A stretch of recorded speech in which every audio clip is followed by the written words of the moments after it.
раунд для того, чтобы отдохнуть, передохнуть. Может, в нем кто-то тоже захочет поучаствовать с места, либо встать.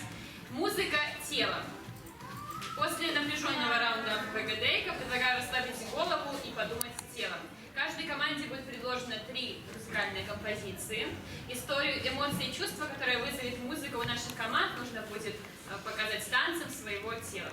Расслабьтесь, я это говорю и командам, и зрителям, и получайте удовольствие. И закрываем глазки, чтобы вас ничего не отвлекало.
Команду «Бананы». Можно пройти, отдохнуть и подготовиться к раунду капитана. Пожалуйста. Как удобно танцевать. По каждому места. Всех было видно. Закрываем глазки и приступаем к первой композиции.